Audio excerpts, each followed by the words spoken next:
Welcome to this week's hashtag Finance Friday. And this month we've been talking about business process automation, and it's been very technical, but today we are getting down to some examples of what business process automation would potentially look like practically. And so I'm very excited to have Tanya Van De Water on the other side of this conversation. She is our people ops person, and you might be like, I don't know what a people ops person is. Well, it basically combines HR as well as operations, and she has been super pivotal in helping me make my business much more efficient and reduce some of my stress levels. She's a psychologist by qualification and based all the way in Ireland. So, but Tanya, I'm going to let you just go ahead and introduce yourself the way you like to be introduced. Thanks, Christine. It's nice to be here today talking about process automation. I can remember when I was running my practice back in South Africa. Goodness, I just want to do the parts I enjoy. I don't enjoy doing the other bits about business. And not having those processes have really,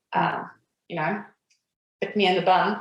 So it's good to be talking about that today, and I hope that this conversation will be able to help somebody else.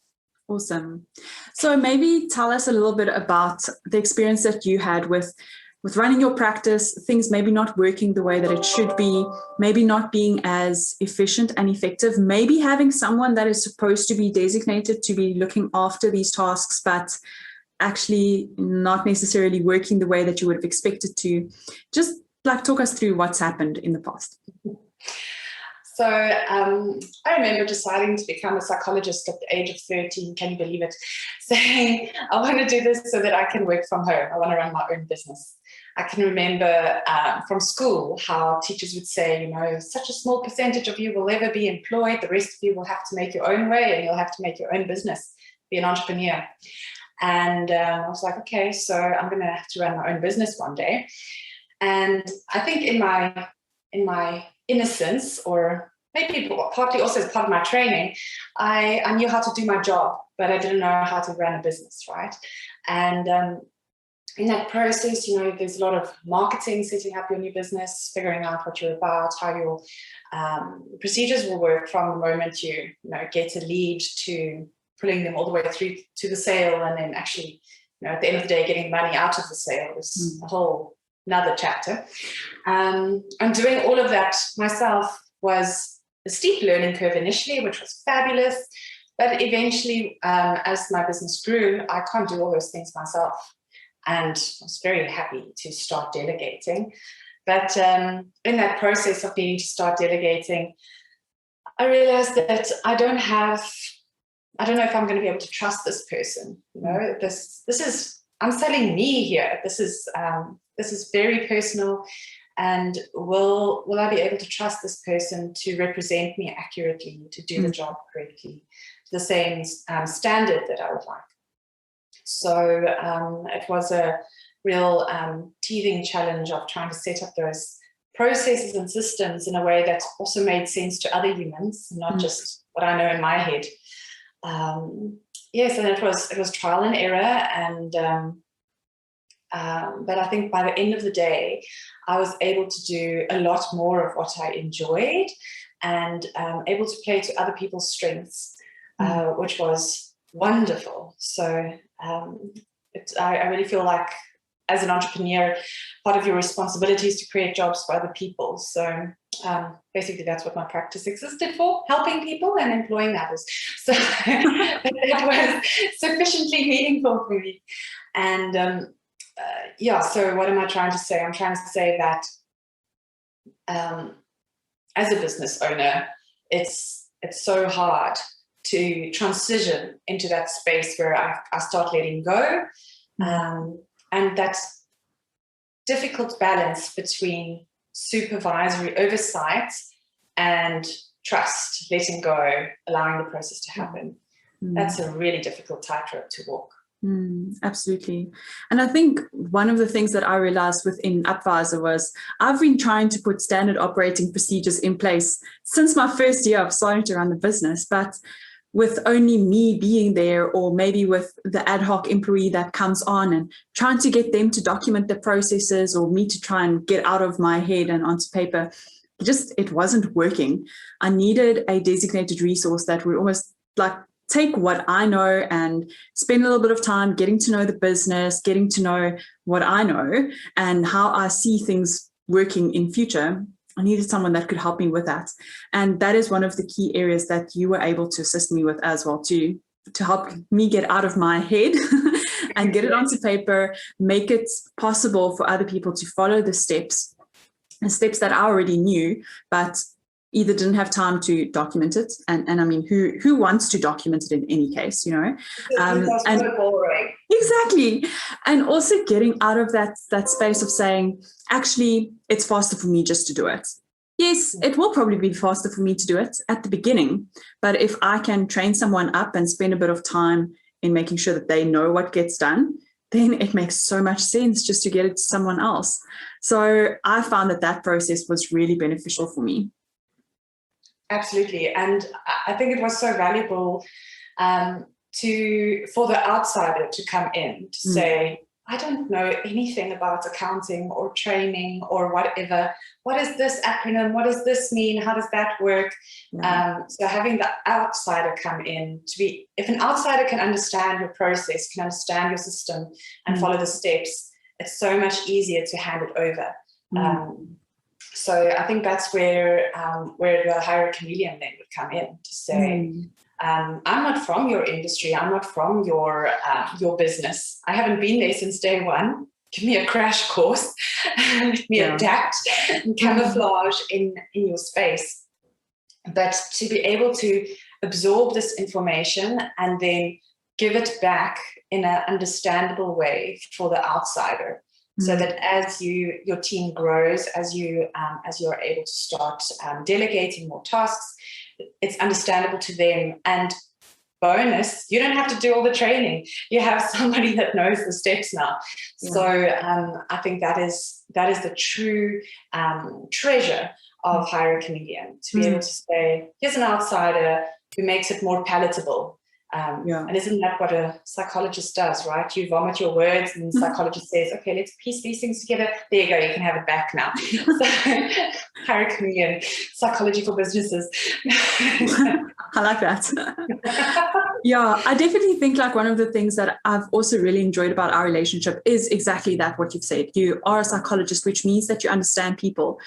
And even though I enjoy working with people and I have some capacity to work with people, and I don't think my people skills are that terrible, just because of thanks just because I'm focused on running my business all the time, and I'm very much outward looking. I'm looking at my clients and how can I make sure that they are happy. I'm not always giving the required level of attention to my staff members and making sure that they are well looked after, that they are, emotionally doing okay, that they are, in terms of the tasks that have been allocated to them, that they understand what has to be done, that there's a process in place, that there's a management tool in place. And one of the really cool things that helped me at the beginning was that you were almost like that buffer between myself and employees. I remember you were telling me at the beginning that you were absorbing some of the stress and anxiety as I was communicating with you, and you could then reduce that level and communicate it outwards to the employees so that they didn't have to feel that stress and anxiety that I had. And I think that has made a massive difference. And I can see that in our retention rates, just in the little bit of time that you've been with me. Like I can definitely sense that there has been a significant improvement in the employee morale in terms of the culture. And you've also helped me to create that culture that I've always wanted, but just haven't had the time to be able to do. So maybe just from that perspective, just talk us through this whole process of Hire a Chameleon, because it was taking your knowledge that you had from running your own business, talking to me with UPvisor, and after going through that process with me, we came up with this concept of Hire a Chameleon and tried to make it almost like a template that we could roll out to other people. So just take us through that process. What does it actually entail, and where do we start? Absolutely. Well, I think the big picture where we need to start is with an organogram, right? So as an entrepreneur, when you start, you're it, you do everything. And usually burn yourself out, end up in therapy, no jokes. No, you're not. You have to do everything. So to start providing some type of structure to your business, you need to start identifying the different functions within your business, and not just in terms of the things that make you money. It's the things that you have to implement in order to make you money. So we have, for example, the marketing and sales role function that consists of your online marketing, your networking events, your content development, and then also that pipeline of figuring out, how do I chase my lead, towards the next step, etc. So we need to figure out what those things are for your business. And some of them would be generic, which is why Hire a Chameleon is a template. Every business, no matter what industry you're in, will need marketing and sales. Yeah. And you've been doing it without knowing you're doing it. So in our process, I help you to figure out, okay, how have you been implementing this, and what do you want this to look like in the future? Mm-hmm. The second kind of department we might look at is admin and finance. So this is happening in your business already. You have IT. All of us use computers, and we usually have a friend or a brother on call saying, I don't know what to do, my screen froze. So we have our IT support. We have our admin person who is kind of like a personal assistant who's managing our calendar. But very importantly, in this department, we also have human resources. So as your team grows, you need somebody to be taking care of your human resources, which is what you were just saying. And part of the human resources would then require knowledge about how you want to recruit people, what type of people you want to recruit for what kind of roles, how much can you afford, what would their job descriptions be. So from recruitment to onboarding, right? So the research shows that those first 2 weeks in a company is make or break. It will determine how long that person will stay with your company.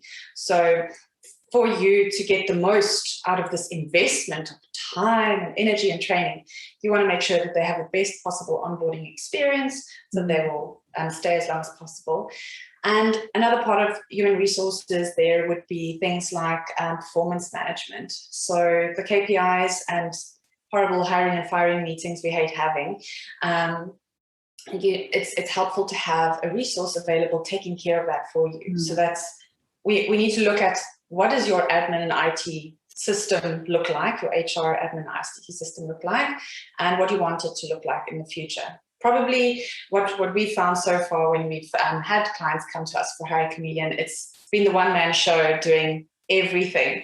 So it can be very daunting starting to dream, etc. But then the third component, the third department we need to look at would be your operations. So this is what you're physically doing in your business, the thing that actually makes the money, the product that you just manufacture and sell. It's the service you deliver. It's the constant innovation of your business.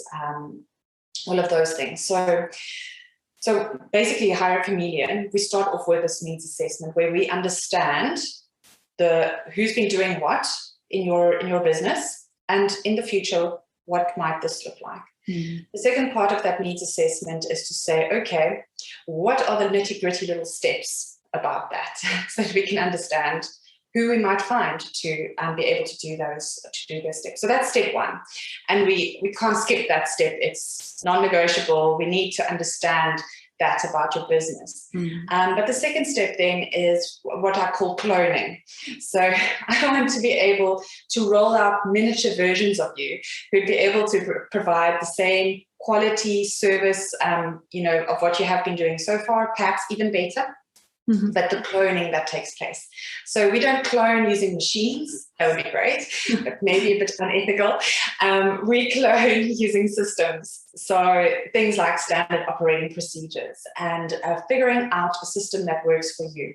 So if you're in an office space, a shared space, maybe it works to have a stack of LibreArch files. I hope not, but maybe it might work for some businesses. Other businesses, they might need their processes on posters on the walls, you know, in front of the machines and stuff, following the recipe. Mm-hmm. And for others, it might need to be in like a shared online workspace, which I think is where majority of our clients thus far has been. Mm-hmm. So we try and find out what would be the best platform for you to use. Do you use Teams? Do you use a task manager online? You know, what are you going to use?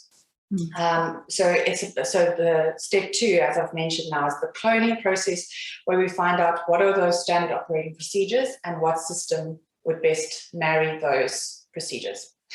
And then we have a third step. So you might want to do all of this at once. That would be wonderful, because you will sleep better at night and have more hours a day.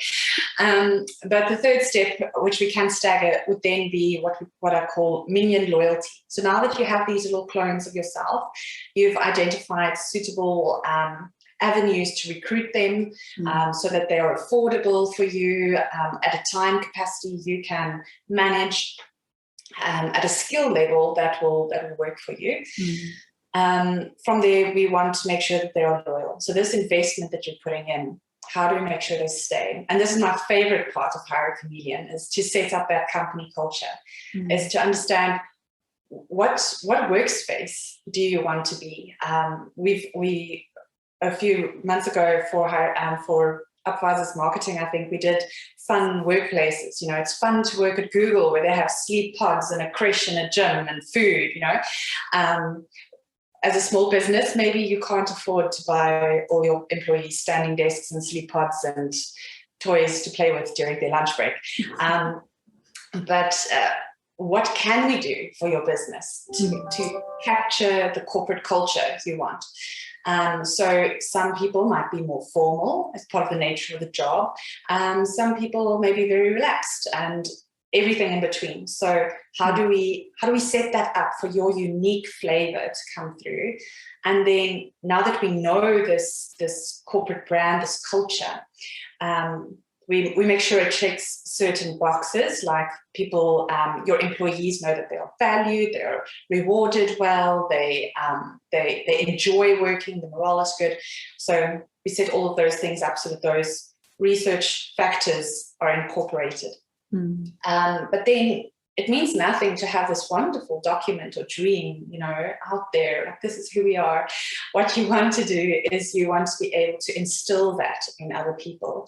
And that's part of carrying your brand forward. It's part of having your business extend beyond you. You know, you have your little minions, you have your clones out there, and they're continuing with your work and continuing with your reach. So that minion loyalty has to do with understanding and setting up that culture, but then instilling it in your company. Then lastly, there's another little bit about minion loyalty, and that has to do with more of the long-term maintenance. So you've onboarded somebody, they're a good fit, things are going well, but sometime along the line, you kind of need to do some management. You need to check in on how they're doing. Are they doing what you asked them to do? Quality control, all those things. And that's where performance appraisal can come in, performance review, performance management. So we can build a system for you that will work. And when I say system, it can be a computer system, or it can be a referral to an existing computer system. Try this software. But the most important part would be to ensure that there's a system in place to make sure it happens. It's not an outdated thing that nobody is going to do. There's a point person who's trained, who's following up, who's making sure that these performance management stuff takes place. Awesome. Okay, yeah. So I think that is quite a lot of information. I think if I had to make recommendations to anyone that is listening to this, it's about starting out with saying, where am I at the moment and where do I want to be? Exactly that needs analysis that Tanya mentioned. To say, okay, what I'm doing at the moment is clearly not working because I'm working in my business all the time. I'm not working on my business. I don't have time to deal with admin and invoicing and billing and following up with people because I'm just overwhelmed. I'm swamped. And I think a lot of us can relate to that, right? So if any of those or a whole lot more questions you can relate to, then definitely it is worthwhile having a conversation and just seeing, how can we help you to simplify your systems, to maybe create systems where there are none, and help you to find those right people to be able to make sure that that work is still being done at the right level of quality and excellence, the way that you like it to be done, without you needing to be as involved. So there is a little download that is available that explains a little bit more, or maybe summarizes what Tanya has said, just in terms of what the Hire a Chameleon service entails. But if you are interested in this, please do get in touch with us. Tanya is the right person to get hold of. So she'll be able to get in touch with you, and we'll start off with just having a little introductory meeting and just understanding where you're at. And then from there, we can make recommendations and see what will work and what won't work for your business. Anything else you would like to add to that, Tanya, just maybe as we close out the interview? Just to highlight again that the importance of process automation, or at least standardization, that for your brand to be consistent and trustworthy and reliable, you need to have a standard that whereby things would be performed, be it how people answer the phone, to how somebody follows up on an outstanding bill. There needs to be a standard that is consistent throughout the brand. So these are things that I think many entrepreneurs know and strive towards and stress about at night. So it doesn't have to be complicated. More of these things are in place than you think. And the thing is just to get it on paper, get the words out, so that it can be replicated. And where it can be replicated by copy and paste, it's already automated for you. You can do it. Where it can be replicated by repeat these steps, these are all ways that you're automating a process and standardizing it to make sure that there's this golden standard in your brand, and this is how you are known. So that's my last thought. Awesome. Thank you so much, Tanya. It was really insightful just chatting to you around all of this, not just the concept of Hire a Chameleon, but also just to understand how you came to be in this position today. It's like you're able to speak out of experience, and we've done it now with a couple of businesses already. So we've got the track record, and it's been working well, and we've had positive feedback. So definitely a worthwhile service to consider if you are feeling overwhelmed like I was 2 or 3 months ago. And it goes through ebbs and flows. It's not always 100%, but it's as the business grows, and then you get more people, and so it is a bit of a living, breathing thing as well. Okay, so I think that brings us to the end of an awesome conversation with Tanya all the way from Ireland. So until next week, I don't even know what we're talking about next week, so you better tune in and make sure you check it out. I'll see you then. Bye.